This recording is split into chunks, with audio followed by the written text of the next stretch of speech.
Dengar Dangsana Perempat Sabratan. Sudah kita dengarkan bersama syair-syair yang telah dibawakan oleh teman-teman pada malam ini. Dan kurang lengkap rasanya apabila setelah mendengarkan syair sejarah perang berkobar di negeri Banjar kalau tidak mendengarkan pemaparan. Nah, pemaparan pada malam ini seperti biasa akan disampaikan oleh Bapak Yu Setiadi Nur selaku penulis buku sejarah perang berkobar di negeri Banjar. Pak Yus, iya Pak, mungkin sudah siap ini ya? Betul. Karena pendengar kita yang di luar negeri juga siap ingin mendengarkan Ya, pemaparan betul, ya. iya. Sambil menikmati dinginnya hari ini hujan. Iya, lembut sekali. Mungkin suasana akan terasa hangat apabila mendengarkan pemaparan tentang ini Pak Yus. Iya. Baik, kami insyaallah. silakan. Oke, kami persilakan Pak Yus. Terima kasih Pak Iswan. Iya. Baiklah para pendengar sekalian yang berbahagia dan para hadirin di studio yang mulia. Assalamualaikum warahmatullahi wabarakatuh. Waalaikumsalam warahmatullahi wabarakatuh. Mudahan cukup panas malam ini. Amin. Dalam penjelasan minggu yang lalu, kita memahami bahwa di negeri Banjar pada periode antara tahun 1857 sampai 1859 telah muncul dua orang tokoh, yakni dari golongan Jaba, dari bubuhan petani yang bernama Panembahan Muda Dato Aling. Sementara itu dari golongan kesatria yang selama ini tersembunyi, hidup sederhana dalam lingkup pergaulan kampung, yakni Pangeran Inu Kertapati, yang lebih dikenal sebagai Pangeran Antasari. Dalam paparan malam ini, sesuai dengan isi syair yang telah kita dendangkan, kita lebih banyak menjelaskan tentang Pangeran Antasari. Tentu malam ini lebih banyak berdasarkan tutulisan dari orang-orang tua di Martapura yang sempat secara langsung ulun tanyakan tentang habar-habar, kisah-kisah mereka tentang Pangeran Antasari.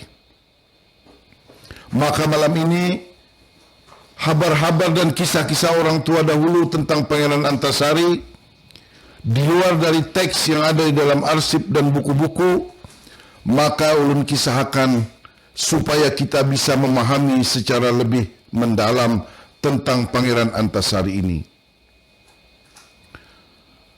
Pangeran Antasari adalah seorang alim yang berilmu tinggi. Sebagaimana kita ketahui bahwa beliau itu telah belajar pada murid-muridnya, Syekh Muhammad Arsyad Al-Banjari dari Juriah-Juriah Sidin. Kemudian juga telah belajar ilmu dari juriat keturunan Tabib Rasin, dan juga telah belajar ilmu dari anak cucu 10 dari Syekh Abdul Hamid Habulung. Oleh sebab itu cukup kiranya kalau kita katakan bahwa beliau memang seorang pangeran yang memiliki ilmu tinggi. Pada suatu malam sebelum Pangeran Antasari tidur, Pangeran Antasari terlebih dahulu berwudu. Kemudian beliau sholat mutlak 2 rakaat.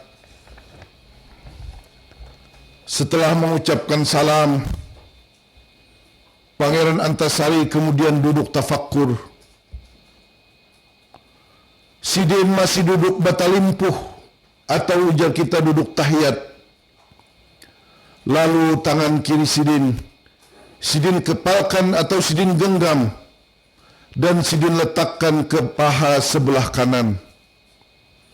Sementara itu tangan kanan Sidin juga Sidin genggam, dan Sidin letakkan di sebelah paha kiri, di bagian kaki kiri, sehingga tangan kanan dan kiri Sidin terbentuk seperti bersilang dalam keadaan duduk tahiyat batalimpuh. Pangeran Antasari kemudian membejamkan mata Sidin, seakan-akan mata Sidin membentuk bulan sabit yang baru muncul 3 hari. Pangeran Antasari mengatur napas Sidin secara perlahan sambil melakukan zikir. Sidin melaksanakan zikrullah. Pangeran Antasari menyerahkan dirinya kepada Allah Subhanahu wa taala dan mengaramkan diri Sidin di dalam zikrullah kehadiratnya. Beberapa saat kemudian Pangeran Antasari telah selesai berzikir, kemudian berdoa dengan sepenuh khusyuk. Ya Allah, berilah keridaan kepada hamba-Mu yang dhaif ini. Berilah kekuatan kepada hamba-Mu yang tak memiliki daya upaya ini. Kepadamu, ya Allah, hamba serahkan hidup dan matiku. Dan kepadamu hamba meminta keridaan semata-mata. Amin ya Rabbal Alamin. Setelah selesai berdoa, Pangeran Antasari lalu membaca Bismillahirrahmanirrahim 21 kali dan membaca surah Al-Fatihah, sekaligus membaca Fatihah 4, yakni Qul huwallah, Qul a'udzu birabbil falaq, Qul a'udzu birabbin nas, kemudian surah Al-Fatihah. Setelah selesai, Pangeran Antasari kemudian merebahkan badannya yang mulai menua. Karena umur Sidin itu sudah menjelang 50 tahun. Terasa letih seharian badan Sidin karena dalam akhir-akhir ini di tahun-tahun 1857-58 itu banyak urusan-urusan masyarakat nang Sidin umpat membantu masyarakat disebabkan karena kekisruhan istana. Masyarakat banyak resah di kawasan-kawasan Martapura dan Banu Alima. Para pendengar sekalian yang berbahagia, malam sangat sunyi.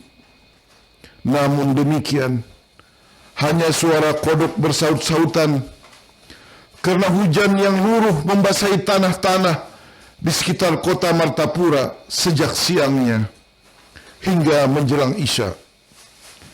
Banyu pun menggenang di daerah-daerah rendah, di lubak-lubak, dan disitulah kodok Kitung menyambut musim hujan dengan bernyanyi riang gembira. Terasa angin dingin menembus dinding rumah Pangeran Antasari. Kemudian Pangeran Antasari tertidur lelap. Dalam tidurnya, Pangeran Antasari bermimpi bertemu para tuan guru. Konon kabarnya, beliau bermimpi bertemu dengan Tuan Haji Basar, Syekh Muhammad Arsad Al-Banjari atau yang dikenal dengan Datuk Kalampayan. Sidin juga bermimpi bertemu dengan Tuan Syekh Abdul Wahab Baik Bugis. Dan Sidin juga bertemu dengan Tuan Syekh Abdul Hamid Habulung. Dalam mimpi itu, para tuan guru memberi iktibar, memberi isyarat bahwa Kesultanan Banjar dan agama Islam wajib dijaga. Kesultanan Banjar dan agama Islam wajib ditegakkan marwahnya, wajib ditegaskan darjahnya. Setidak-tidaknya orang Banjar memiliki jiwa pemberani menegakkan keadilan berlandaskan agama Islam. Setelah bermimpi, Pangeran Antasari terbangun dari tidurnya. Tiada terasa subuh sudah menjelang. Segera Pangeran Antasari bangun dari pembaringannya untuk melaksanakan sholat subuh. As-salatu khairun minan naum. Salat itu lebih baik daripada tidur. Jangan tabalik. Ini tabalik biasanya. Guring itu lebih baik daripada salat. Makin hari hujan, makin hari dingin, makinnya berselimput.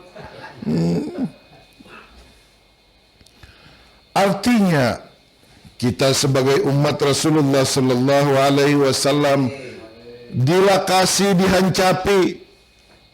Bangun. Jangan makin rapat selimut. Makin hari hujan subuh makin nyenyak buringnya. Mestinya makin khusyuk solatnya. Para pendengar dan hadirin yang berbahagia, pada keesokan harinya Pangeran Antasari kemudian memanggil dua anak sidin, yakni Pangeran Muhammad Seman atau juga disebut dengan Gusti Muhammad Seman, dikenal juga dengan Pangeran Mat Seman atau Gusti Mat Seman, dan Pangeran Muhammad Said atau Gusti Mat Said atau Pangeran Muhammad Said. Mereka berdua segera menemui Pangeran Antasari sesudah sholat Isya. Keduanya kemudian menemui ayahandanya. Kemudian mereka duduk dan mencium tangan ayahandanya. Kedua anak yang taat itu kemudian menghadap Pangeran Antasari dengan takzim. Lalu Pangeran Antasari berkata, "Wahai anakku, Abah Nakai sudah bulat keputusan untuk terjun berjuang dan berperang melawan Walanda. Sebab Walanda dan Sultan Tamjid sudah sangat keterlaluan. Adat istiadat istana, tata cara adat Banjar yang berlandaskan Islam sudah banyak dilanggar di negeri kita ini. Bagaimana, kayak apa menurut kalian berdua?" Nah, kayak itu ujar Pangeran Antasari sambil menatap tajam mata kedua anaknya itu. Pangeran Mat Seman dan Mat Said lalu menjawab serentak, "Kami dukung bahai, kami siap membantu pian bahai." Alhamdulillah, amin ya rabbal alamin. Semoga perjuangan ini mendapat ridha dari Allah.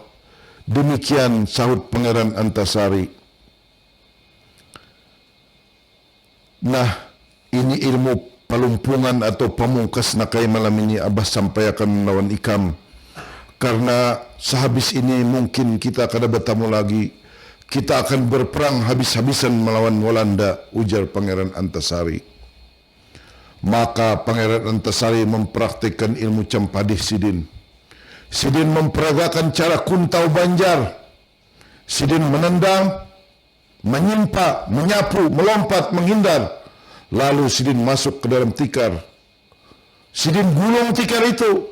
Lalu Sidin baku ciak un anak Sidin. "Mat Seman, timpas aku nak," ujar Sidin. Pangeran Mat Seman kemudian mengambil parang paliwas dan parang bungkul. Langsung menimpas abahnya nang basam bunyi tapuntal dalam tikar pun. Hus, prak! Tikar pun hancur kena cincang. Timpasan Pangeran Mat Seman tidak mengenai apa-apa. Ternyata Pangeran Antasari sudah tidak ada lagi dalam tikar purun itu. Pangeran Antasari sudah berdiri di belakang Pangeran Muhammad Seman. Dan Pangeran Muhammad Seman pun sudah tahu bahwa Abah Sidin itu adalah ahlinya cempedih. Nah, macam itu tuh ilmu cempedih itu. Campadih ada juga mendangan, ada cempedih, ada juga itu puncak ilmu kuntau Banjar itu. Lalu Pangeran Antasari berteriak tiba-tiba, "Mat Seman, lihat!" Tiba-tiba Pangeran Antasari menimpas putranya Mat Seman dengan parang bungkul. Mat Seman yang sudah terlatih dalam bela diri kuntau, hasil belajar dengan ayahnya sendiri, langsung melompat ke belakang. Namun ayahnya itu yang sengaja mengujinya langsung menebas dengan ayunan mendatar. Mat Seman segera melompat ke atas dan berdiri sebentar di atas parang ayahandanya. Kemudian melompat turun dengan tangkasnya. Kakinya mendarat di lantai dengan sangat mulus. Pangeran Antasari kemudian menghentikan serangannya kepada Mat Seman. Matseman, putraku, ujar Sidin. Ilmu kun tahu ikam sudah bagus nakai. Ikam sudah cepat, sudah lakas. Inti dari kun tahu nakai adalah kecepatan. Nah, itu ujar Pangeran Antasari. Inggih abah, ujar Pangeran Mat Seman menjawab dengan santunnya. Mat Said, awas. Hush. Pangeran Antasari menusukkan kerisnya ke perut Muhammad Said, adik dari Pangeran Mat Seman. Pangeran Mat Said dengan cepat menghindar ke samping. Namun Pangeran Antasari langsung menyempa dengan tendangan kaki kanan memutar. Karena Pangeran Mat Said buang keluar ke kiri saat ditusuk. Pangeran Antasari sangat cepat menggerakkan kakinya. Untunglah Pangeran Mat Said segera melompat ke belakang. Tapi Pangeran Antasari langsung mariwas kerisnya dengan mendatar seiring dengan majunya kakinya. Tidak ada jalan lain bagi Pangeran Muhammad Said langsung menunduk sambil menyapu kaki ayahnya dengan sapuan bangkoi. Pangeran Antasari lalu melompat tinggi sambil menghindar. Bagus Mat Said, ilmu kun tahu ikam sudah lihai, ujar Pangeran Antasari sambil mengatur napasnya. Inggih bahai, ulun latihan terus jua, jawab Pangeran Muhammad Said. Manggah jua pang, nangaran diuji kuitan. Manggah jua Mat Said. Pangeran Antasari lalu mengambil gadang pisang. Gadang pisang diandak diletakkan berdiri di tengah rumah. Kemudian Pangeran Antasari mengambil parang bungkul. Mat Seman dan Mat Said, lihat ini, kata Pangeran Antasari. Pangeran Antasari lalu memusut atau mengusap wasi perang bungkul dengan jari tangan kanan Sidin. Setelah itu Pangeran Antasari menebas pohon pisang yang sudah diletakkan tadi dengan parang bungkul itu. Ternyata parang bungkul yang ditebaskan ke pohon pisang tidak mampu memenggal. Bahkan parang bungkul itu kada tadas atau mantul di gadang pisang. Pangeran Mat Seman dan Mat Said pun melongo. Ilmu apa pulang abah ni, ujar nang berdua bedang sanak itu. Nah ini nakai, ujar Pangeran Antasari. Ini wasinya abah guringakan nakai.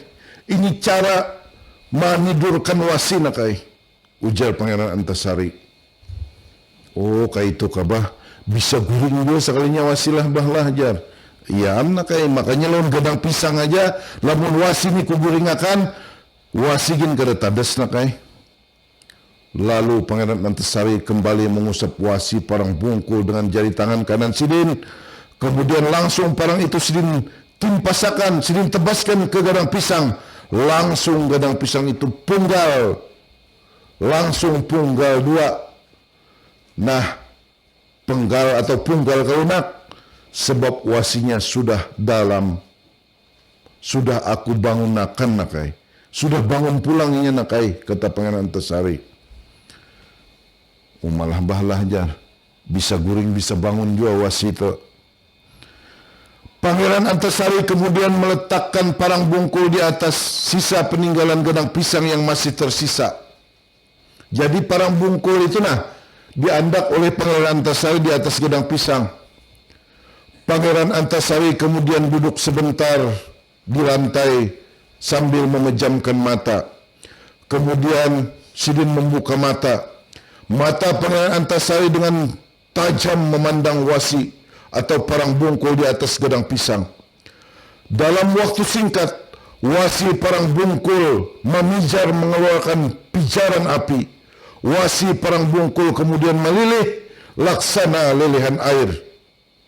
Nah ini nakai ilmu melabur wasi, kata Pangeran Antasari menjelaskan kepada kedua putranya. Malah bahlah jar, wasigin bahai leleh menumpian pandangi jar. Tapi nakai hati-hati, ilmu melabur wasi bisa berakibat dibalas oleh wasi jua.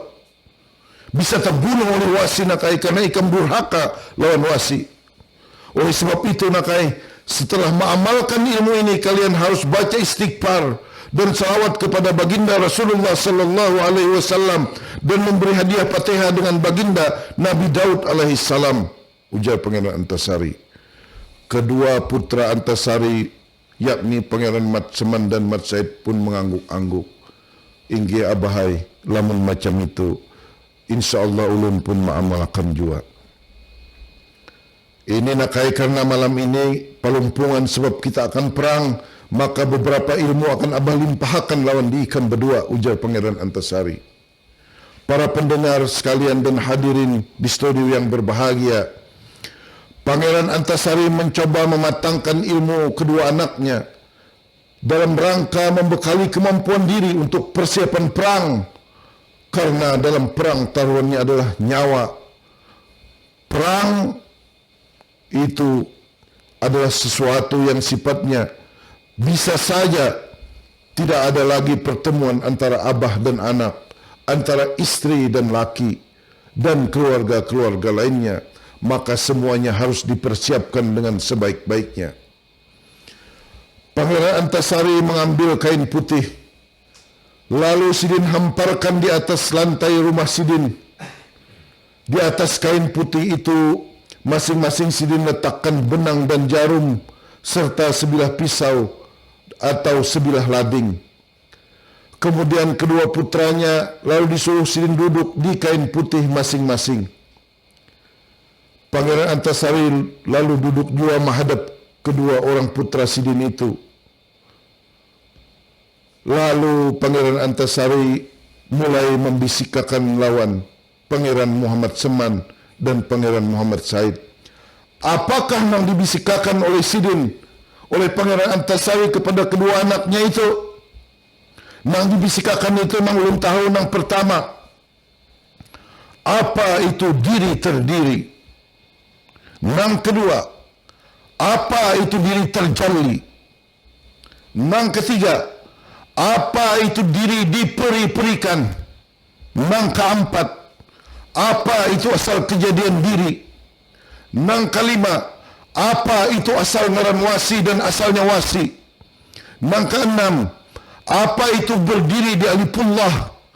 Yang ketujuh, apa itu hari ke-8 sebagai hari yang gaib, di mana apabila masuk hari yang ke-8 itu seseorang bisa gaib. Yang ke-8, apa itu ilmu hulu balang? Yang ke-9, apa itu arti berjalan di belukuk Nabiullah Adam alaihissalam? Yang ke-10, apa itu artinya hidup dan apa itu artinya mati? Banyak jawapan lagi yang dibisikkan oleh Pangeran Antasari wan anak-anak Sidin. Artinya ilmu Pangeran Antasari dan cara-cara Sidin membekali ilmu wan anak-anak Sidin cukup lengkap. Ujar kita itu ilmu patikamannya lengkap zahir dan batin. Nah, para pendengar sekalian, karena ilmunya hanya dibisikkan Pangeran Antasari, maka kita kada kau membahas, kita kada mendengar. Ulun kada mendengar juga. Pangeran Antasari babisik ulun anak Sidin. Jakanya kada dibisikkan Sidin, ulun jelasakan malam ini nek. Nah, itu masalahnya toh. Jadi kada kawa ulun kisahkan penjelasan bisikan Pangeran Antasari nang ini. Demikianlah pelumpuhan ilmu sudah diserahkan oleh Pangeran Antasari dengan kedua putra Sidin, yakni Gusti Mat Seman dan Gusti Mat Said.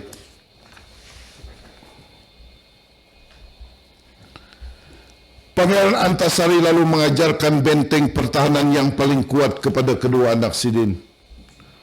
Ujar Sidin, wahai anak-anakku, benteng pertahanan yang paling kokoh, benteng pertahanan seorang mukmin yang paling kuat adalah dengan kalimah La ilaha illallah. Itulah bentengnya baginda Nabi Muhammad sallallahu alaihi wasallam. Maka kata Pangeran Antasari, resapkan dalam diri kalian wahai anak-anakku. Inggi abah, jawab kedua orang anak-anak Pangeran Antasari itu secara serentak. Tiada terasa malam pun semakin larut. Mereka kemudian menyempatkan berzikir bersama dan menutup amalan-amalan mereka dengan selawat kepada baginda Nabi Muhammad sallallahu alaihi wasallam. Tentu Nangaran Pangeran Antasari ini orangnya berilmu. Sudah ulun pedahkan banyak yang dilimpahkan oleh anak-anak sidin. Namun ilmu-ilmu itu tentu banyak dimiliki pula oleh para tuan guru, para tokoh-tokoh masyarakat Banjar. Maka cari aja lawan sidin-sidin yang itu. Banyak di Martapura sampai di hulu sungai, di Banjar juga ada ilmu-ilmu Pangeran Antasari itu. Demikianlah gambaran betapa taatnya Pangeran Mat Seman dan Mat Said dengan Abah Sidin. Juga betapa kasih sayangnya Pangeran Antasari dengan anak-anak Sidin. Kedua putra bertekad janji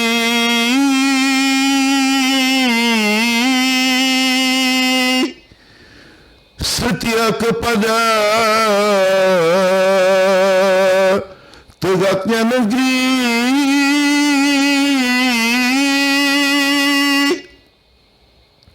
membela Banua sangatlah berani,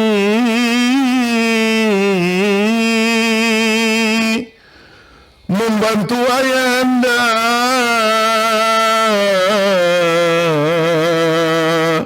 rela pun mati. Siapa nang kada himung, siapa nang kada senang memiliki anak nang patuh lawan kewitan.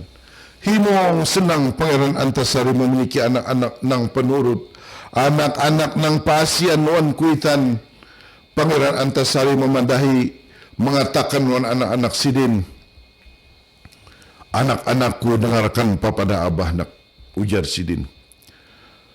Laki-laki nakai mati di ujung pedang, bini-bini nakai matinya beranak.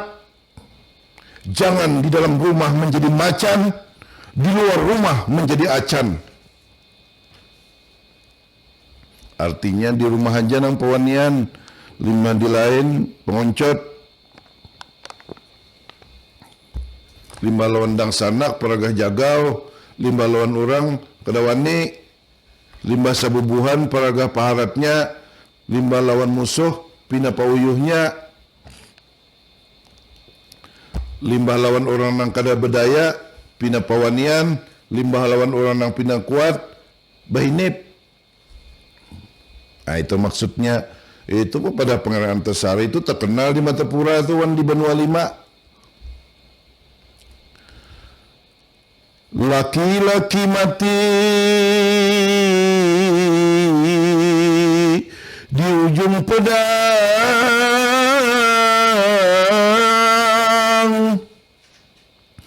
mungkin terkena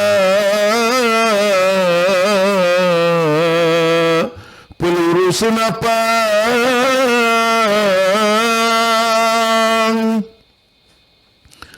Harga diri dihina,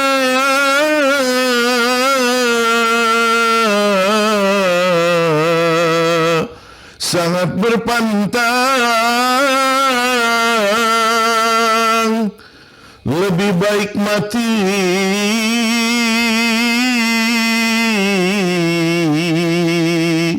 tanah berkalang. Sifat kesatria adalah menjunjung sumpah setia, teguh memegang janji diri dan janji hati, menjunjung kebenaran, menjunjung keadilan. Para kesatria rela mati demi harga diri bangsa. Lebih baik mati berkalang tanah daripada menjadi budak dihina oleh penjajah di negeri sendiri. Oleh sebab itu, Pangeran Antasari mengoptimalkan potensi-potensi sumber daya strategis, termasuk berkolaborasi dengan Datu Aling. Pangeran Antasari menyusun strategi dengan Datu Aling. Itulah yang dilakukan Sidin sebagai seorang kesatria. para pendengar sekalian dan hadirin yang mulia, Sultan Tamjid mendapat laporan dari telik sandinya bahwa Pangeran Antasari ke Tambai atau ke Muning. Jadi Pangeran Antasari kemana? Ke Tambai Muning untuk bekerja sama dengan Datuk Aling. Rupanya Sultan Tamjid sangat marah. Ia membuat perintah agar Pangeran Antasari menghadapnya untuk meminta laporan tentang tujuan ke Muning. Pangeran Antasari tidak mau menghadap. Sultan Tamjid langsung mengancam akan menangkap Pangeran Antasari dan keluarganya. Sementara Pangeran Antasari tidak mengerti mengapa keluarganya juga akan ditangkap. Kenapa keluarganya dilibatkan? Sebenarnya Sultan Tamjid sangat gelisah. Ada ketidakpastian dalam situasi kesultanan. Sultan Tamjid mencium gelagat adanya perlawanan dari pihak Mangkubumi Hidayatullah dan Pangeran Antasari terhadap dirinya dan sekaligus terhadap Belanda. Pangeran Antasari sendiri setelah singgah di Tambai Muning meneruskan perjalanan ke Banua Lima. Pangeran Antasari menemui Tumenggung Jalil dan ke Tanah Dusun meminta dukungan. Di Tanah Dusun, Pangeran Antasari mendapat bantuan dari pasukan Dayak yang dipimpin oleh Tumenggung Surapati. Sebagian besar pasukan Dayak ini beragama Islam. Pasukan Dayak di Tanah Dusun siap bergabung dengan Pangeran Antasari. Perlu dipahami, istri Pangeran Antasari adalah Dayak Islam di Tanah Dusun, yakni ibunya Pangeran Muhammad Seman, mamanya Gusti Mat Seman. Ibunya Pangeran Mat Seman itu bersaudara dengan Tumenggung Surapati yang sakti itu. Pangeran Antasari juga ke Tanah Pasir, menemui Sultan Pasir di Tanah Grogot, Kalimantan Timur. Sultan Pasir yakni Sultan Kesuma siap bergabung dengan Pangeran Antasari. Sultan Pasir ini berdarah campuran Dayak, Bugis dan Banjar. Perlu pula dipahami, istri Sultan Hamidullah atau Sultan Kuning yang merupakan anggah dan intahnya Pangeran Antasari masih bersaudara dengan Arung Turawe, Tukuh Bugis di Tanah Pasir, Grogot. Jadi antara Pangeran Antasari dengan Pangeran Kesuma, Raja Tanah Pasir Kalimantan Timur, masih sabubuhan, bahkan sangat parak banar, sangat dekat. Jadi telah tercipta jaringan bubuhan Pangeran Antasari dalam melawan Belanda. Yang pertama, dengan Datuk Aling sebagai besan dari Pangeran Antasari karena Pangeran Mat Said dikawinkan dengan Saranti, anak Datuk Aling. Yang kedua, Tumenggung Jalil, tokoh Banua, masih sebubuhan dengan Pangeran Hidayatullah yang menjadi simbol perlawanan dalam Perang Banjar. Yang ketiga, Tumenggung Surapati di Tanah Dusun adalah ipar dari Pangeran Antasari. Ia tokoh Dayak yang sangat sakti dan paling berpengaruh di kawasan Tanah Dusun, Kalimantan Tengah sekarang ini, yakni sekitar antara kawasan Barito Selatan dan Barito Utara, yakni wilayah Buntok dan wilayah Muara Tewe. Kemudian yang keempat, Sultan Kesuma masih sebubuhan atau intah atau pada Tuan Pangeran Antasari. Sultan Kesuma adalah raja di Tanah Dayak, Pasir, Grogot dan pimpinan suku Bugis di Pasir Balengkong, Grogot, Kalimantan Timur. Artinya, jaringan perlawanan Pangeran Antasari telah terbentuk kuat. Pangeran Antasari adalah panglima perang yang cerdas dan ahli strategi. Ada 4 teritorial yang mengepung Kesultanan Banjar yang dikuasai oleh Belanda, yang pada tujuannya adalah untuk melenyapkan, untuk melawan Belanda. Yang pertama, kawasan Muning Margasari, Tanah Dusun. Yang kedua, kawasan Benua Lima dan kawasan Pasir. Bagaimana Antasari melakukan kontak dan jaringan-jaringan perlawanan itu? Pangeran Antasari melakukan perjalanan seorang diri sampai ke kawasan-kawasan itu. Tentu dengan berkat ilmu Sidin, maka Sidin kadakawa ditangkap oleh telik sandinya Belanda dan telik sandinya Sultan Tamjidullah. Pangeran Antasari menggunakan armada jukung dari Martapura melalui sungai Martapura, menembus melalui sungai di Mandastana, terus ke Rawamuning sampai ke sungai Muning di Margasari, yakni Kumbayau. Dari sini Sidin terus keluar melalui sungai Negara sampai ke Amuntai di Banua Lima. Jadi perjalanan Sidin cukup jauh dan cukup panjang. Dari Amuntai, Pangeran Antasari terus menuju ke Sungai Birayang, Sungai Alai, lalu menuju ke Sungai Tabalong, sampai di sini melalui Muara Oya terus ke Tanah Pasir, sampai di Pasir Balengkong, Kalimantan Timur. Itulah para pendengar sekalian bagaimana Pangeran Antasari melakukan kunjungan muhibah, membentuk jaringan-jaringan perlawanan dalam rangka persiapan dalam perang untuk perang Banjar.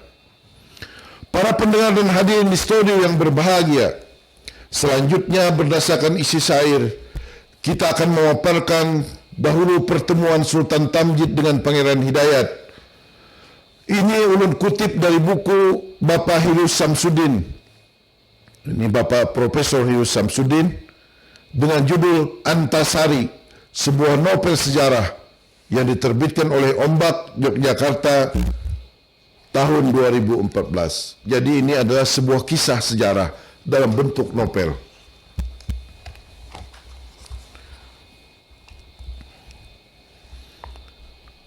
Pada waktu itu, Sultan Tamjidillah muncul dari kanan dengan tongkat hulu gading yang seolah-olah menunjang tegaknya badan Sidin yang tidak tetap. Muka Sidin masam durja. Oi, oi, siapa di rumah? Siapa di rumah? Sultan Tamjidillah mengetuk pintu. Pintu rumah siapa? Pintunya rumah Pangeran Hidayatullah, Mangkubumi Kesultanan Banjar. Muncullah Putri Bintang, atau di Martapura sering sebagian orang menyebutnya Putri Bulan. Putri Bulan membukai lawang. Oh, Paman Tamjid, rupanya. Sapanya dengan ramah. Paman Tamjid, ha? Muka Sultan itu tambah masam. Oh, Pamanda Sultan, kata Putri Bintang memperbaiki. Gumam Sultan. Cuma bapakmu berani menyebut namaku Tamjid. Paduka Tuan Residen sendiri selalu memanggil aku Sri Paduka Sultan. Tahu? Putri Bintang yang memahami perangainya tetap bersikap ramah. Mohon ampun Sri Paduka Sultan. Kembali ia memperbaiki sapanya. Mana ayahmu? Di dalam, jawab putri itu singkat. Panggil kemari. Bilang bahwa aku mau bicara. Putri itu mengangguk. Silakan duduk dulu. Ia mempersilahkan. Segera akan saya panggilkan Abah. Segera ulun panggilkan Abah, wahai Sultan. Sekarang juga, bentak Sultan Tamjidillah tidak sabar sambil keras mengetuk lantai. Segera, sekarang juga Sri Paduka Sultan, sekarang juga. Putri Bintang bergegas masuk. Tergugup-gugup Putri Bintang atau Putri Bulan nang ini. Padahal ini ngantu nih. Sultan Tamjidillah menarik kursi lalu duduk membelakangi dinding sambil memain-mainkan tongkatnya dengan angkuh. Ia memandang ke sekitarnya. Tidak berapa lama kemudian Mangkubumi Pangeran Hidayatullah muncul. Sultan Tamjidillah terbangkit. Ah, Dayat saudaraku, serunya. Selamat, selamat. Lain benar daripada yang dikatakan orang. Kelihatannya kau sehat-sehat saja. Tertawanya yang dibuat-buat. Sudah lama aku tidak kemari. Ingat, paling akhir ketika kita mengawinkan putri-putri kita yang tercinta. Tentu saja kau masih ingat. Hahaha. Saat yang paling bahagia bagi mereka. Saat-saat yang paling bersejarah bagi kita. Bukankah sejak itu kita menguburkan semua perselisihan di antara kita? Hahaha. Ya. Demi kebahagiaan putri-putri kita, putra-putri kita yang tercinta itu. Demi pertalian darah di antara kita. Demi kelanjutan kerajaan Banjar. Hahaha. Pangeran Hidayatullah menyambutnya dingin. Tidak biasa kau malam-malam kemari, kata Pangeran Hidayat. Tidak biasa? Kalau tidak biasa, tentu ada hal-hal luar biasa yang terjadi. Baiklah, ku beritahukan. Pertama, aku harus menyingkirkan dulu itu anjing-anjing residen yang selalu membuntuti kepergianku. Kedua, aku membawa berita yang luar biasa pentingnya untukmu, kata Pangeran Hidayat. Percuma saja kau buang-buang waktumu memancing-mancingku. Sultan Hidayat tidak diacuhkan oleh Sultan Tamjid tidak diacuhkan oleh Pangeran Hidayatullah. Mengapa kau tidak berusaha sekali-sekali belajar mempercayaiku? Tanya Sultan Tamjidillah seperti tersinggung. Kepalaku beruban justru karena telah lama belajar untuk mempercayaimu, jawab Mangku Bumi Hidayatullah itu dengan sinis. Hahaha, sungguh menyedihkan bahwa kita telah dilahirkan untuk tidak saling mempercayai. Betapapun itu bukan kesalahan kita. Itu kesalahan orang-orang yang telah menjadikan kita begini, menjadikan aku sultan dan kau cuma mangku bumiku. Hahaha. Kau baru saja habis minum, Tamjid. Tukas Pangeran Hidayatullah yang sudah mulai jemu. Akan kupanggilkan pengiring-pengiringmu mengantarmu pulang, katanya sambil berlalu. Tidak, jangan. Sultan itu berhenti tertawa dan menahan Mangku Bumi. Memang aku baru saja habis minum, yakni minum koknak, minuman yang paling bagus dan paling memabukkan di zaman itu. Hanya belum cukup banyak untuk membuat aku mabuk. Hahaha, memang aku ini terkenal sebagai pemabuk. Hahaha, mula-mula dengan gelar Pangeran Pemabuk, lalu Mangku Bumi Pemabuk, kemudian Sultan Muda Pemabuk, akhirnya Sri Paduka Sultan Banjar Tamjidillah Pemabuk. Hahaha, pemabuk. Itulah aku. Kau tahu mengapa, Dayat? Dayat, kau tahu mengapa? Ia bertanya dan menggeleng-gelengkan kepalanya. Karena dengan mabuk itulah aku melupakan semua, jawabnya sendiri kemudian. Karena dengan mabuk itulah aku tidak peduli akan segala-galanya.